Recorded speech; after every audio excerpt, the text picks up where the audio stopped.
and welcome. I'm Kamla. My guest today is Joshua Dylan Mellars, who is a filmmaker located in North Bay, Sonoma County, right? And San Francisco. And San Francisco. Welcome to the show. Thank you. So let's talk about A Play Like a Lion, which is certainly. about Ali Akbar Khan and Marin County. And Marin County is this fascinating little county north of San Francisco. It really is. And I don't know if people really realize in other parts of the country or the world how much great music has come out of music and films. Music and films, yeah. George Lucas, Francis Ford Coppola live in North Bay. Right, yeah. Grateful Dead, Carlos Santana, and who else?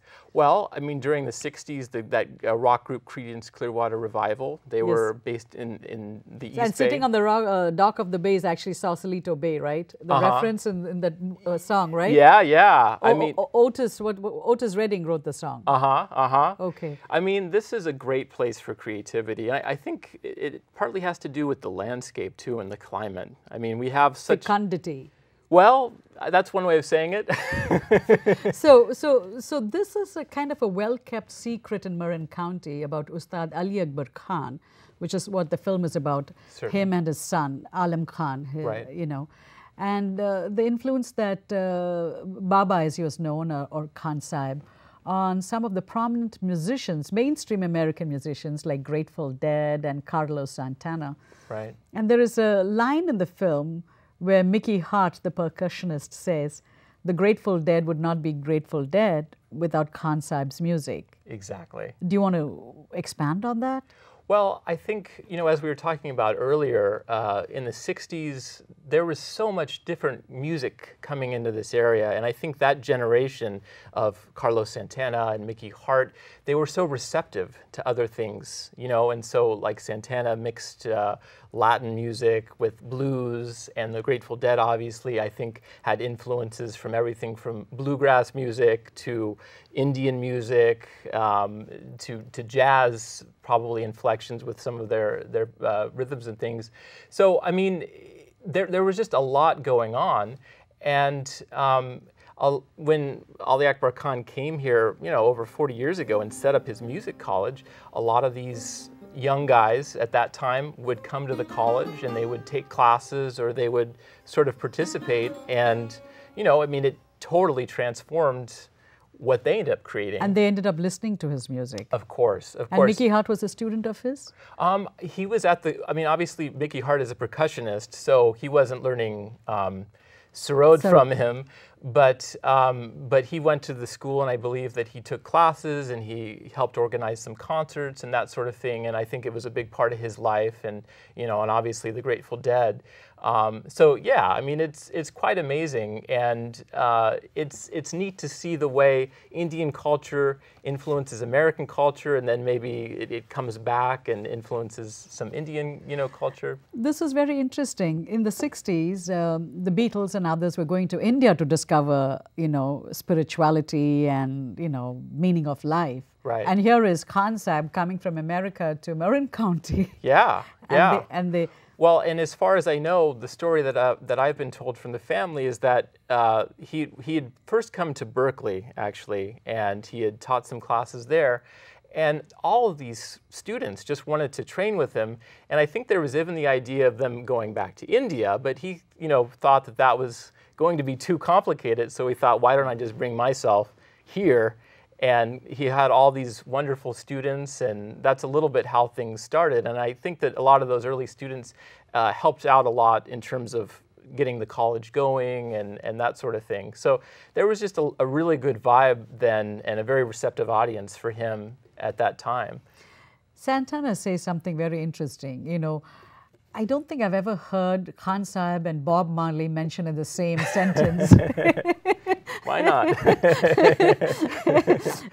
And he says that they have the same universal tone. You spent time filming Khan Sahib. What did you see and what did you experience when he was teaching students? I think the first thing that was communicated to me was just the commitment he had to the music. I mean, just such a deep commitment to the music, and then transmitting that music to the students. You know, for anyone as they're getting older, and particularly he wasn't in the best of health towards the end of his life, to continue, you know, going and teaching and putting out the kind of effort and energy. I mean, my mom is a middle school art teacher, and I know how much it takes to be a teacher just from seeing the kind of energy she expends. But to be doing that in your mid-80s and going every day, there's just such an incredible commitment to the music, and it's something I think that's hard for maybe a lot of us to relate to that kind of commitment, because and so that to me was an inspiration. You could feel that when you went into the classes and you saw him, I don't know if passion is the right word, but it's just a very deep connection to what he's doing. So much of what you see people... There's almost a strong spiritual side to it. It's like a priest going... yeah, I think, it is a spiritual... and that's what you explore in the film. Definitely. And that commitment that he had to his music was something that his son kind of struggled with, which is what the film kind of partially addresses. The legacy, right? Well, I think it's very difficult in our age to have that kind of a commitment. He obviously grew up in a different time, and he trained for 20 years, up to 18 hours a day. I mean, very regimented, very disciplined. But he was also growing up in a smaller town in the middle of India. Here and in most places. His son grows up in Sonoma, Marin County. In Marin County. I mean, you know, look at our lives. I mean, all of us, we've got cell phones, there's the TV, there's a million distractions. And rock and roll. And rock and roll. It's hard to focus. How can you focus with Grateful Dead playing in the background? so how did his son kind of, because that's what the film is about. One aspect of the film is how his American-born son is trying to carve his own niche. Certainly. Right? Yeah, and it's not easy when your father is a legend. You know, I mean, I think it's not easy for any of us, regardless of whether our father's a legend or not, to come into our own shoes. And I think in that way, it's just sort of a coming-of-age story that anyone can relate to, getting used to the idea that we're going to have to become our own man or woman and carve out we all have to carve out our own niche in life, you know? But obviously there's added pressure when you're going into a field where your father is such a legend, you know? And how do you do that? And how do you follow and respect his tradition while at the same time carving out sort of a path for yourself? It's not an easy task. What inspired you to make this film on Khan Sahib? You know, it's interesting. Again, it was something that in a way was intuitive and fell into my lap. You know, I don't know that I was necessarily the most qualified person to do it or had the background going into it to do it, but it came to me, and once it was there, I realized no one else was doing it. So I just felt like I was... How did it come to you? Well, it came to me because Did it just hone in on you? It did. I think that's sometimes what happens, and in this case, it just did. And you know, once something comes to you like that, you just can't say no, and you go with it as long as you have to get the job done. So you opened up your heart and let the love come in, as an old country song goes? I did my best to. So how long did you shoot? Well, it was basically about 5 years. 5 years? But, you know, I started filming, it's been on the festival circuit for about a year now, and I started filming, the first time we filmed Alam was actually December of 2005. So, and the way that I got into it was I have a very good friend going back to high school named Moji Baimak. He's not Indian, he's from Afghanistan. But his family have been connoisseurs and patrons of the music going back generations. They've got their own legacy, not as musicians, but as patrons. And so, you know, they were very committed to the music, and his father was so committed to the music, in fact, that on the eve of the Soviet invasion, he was put on a death list. And so they had to leave Afghanistan. They had one night to get out. And what did he think of? He thought of bringing his entire Indian classical music collection. So they had clothes in one suitcase and the Indian music in a box, and they fled the country and got out of Afghanistan. And they came here? And they came here. And so his father, Aziz Imak, you know, is good friends with all of the master musicians from India. And when they come and tour this area, they'll actually oftentimes give a private recital in his living room. So you've watched those? So I went to a couple growing up, you know, and it's a very well-connected family. And they knew Ali Akbar Khan and the Khan family. And so I think Mo always wanted to do a film about Ali Akbar Khan. So you had two movies going at the same time, one on did. Fado and one on Ali Akbar Khan, not to talk about your tango one. You must be very well organized. Well, you know, I think I learned a lot from that tango one. You know, you tango here and you tango there, and you know, it's sometimes. Do you have two computers? How did you work? Because, I wish. No, because you wrote, directed, and edited. Very tough. Yeah. Well, it's a commitment. I mean, it means just basically a full commitment to what you're doing and sort of tuning out maybe some other aspects of life. So what kind of a tech setup did you have? What did you shoot on? What did you edit on?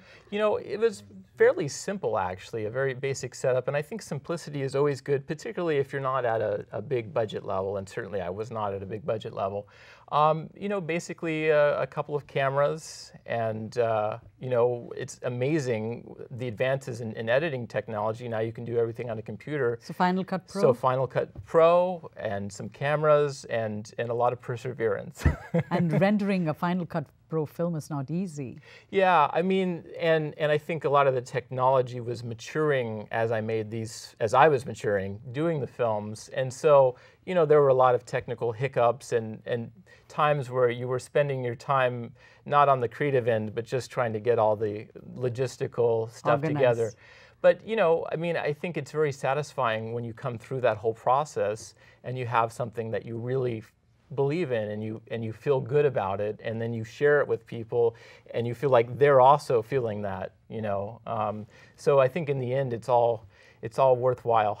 And you've won a lot of awards for both your films. Yeah, we've been very lucky, and actually I just found out today that we were nominated for another award in London.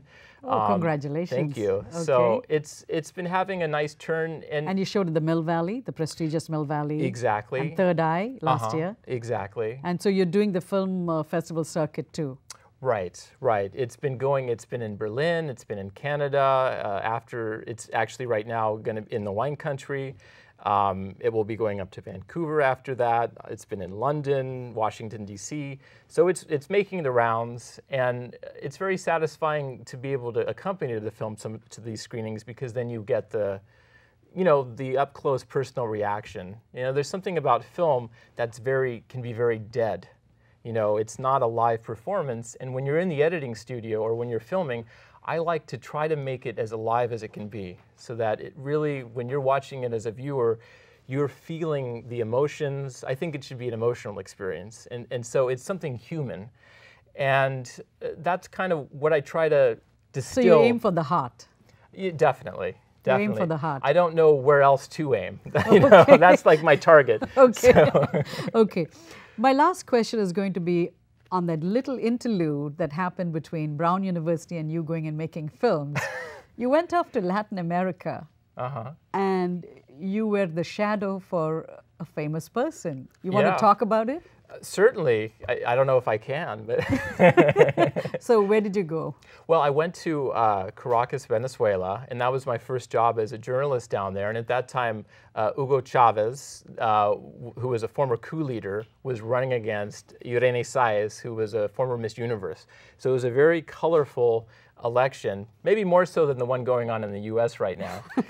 And, you know, you learn quickly, you know, as a journalist, when you're in the middle of that kind of a situation. There was a lot of uncertainty and fear that things could get very nasty. But Chavez obviously was elected, and so I was covering the first years of his presidency. And he would call me his sombra because I was always behind him, his shadow. I was always following him, trying to get the scoop, and him and his ministers.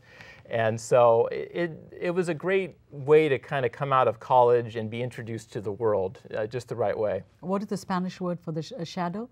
Sombra, la sombra. La sombra. La sombra. La sombra. So Josh, you've been la sombra for fado, you've been la sombra for play like a lion, and you've been la sombra for tango. Well, now I'm in the light here, so I've come out of the shadow.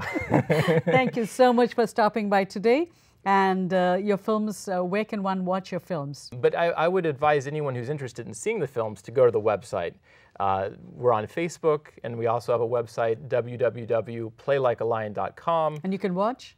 You can't watch yet because we're still in the festival stage. Okay. But you can definitely see where and when it's playing if you go to playlikealion.com and heavensmeremovie.com. Josh, thank you so much for stopping by today. Oh, my pleasure. And thank you all for watching. We'll be back with another show. Until then, goodbye.